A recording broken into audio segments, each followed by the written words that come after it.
Hey guys, what's up? So today, samahan nyo akong mag-try nito for the first time since nasa Dubai ako ngayon.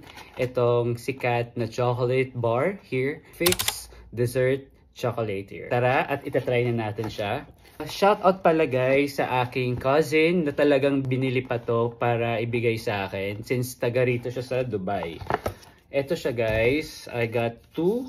Viral to ngayon guys, sa sobrang dami ko napapanood sa TikTok, mga nagtatry nito. Sa Pinas medyo pricey siya since umaabot na sa 1918 yung bentahan nito sa Pinas.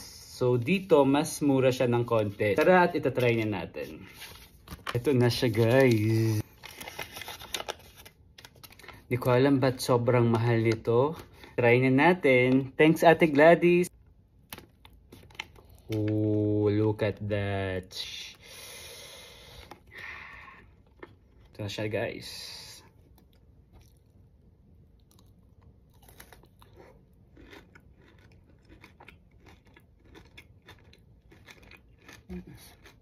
For me, this is 9/10.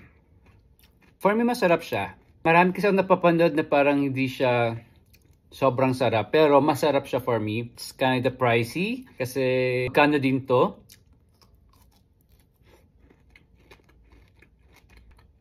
For a change, masarap guys.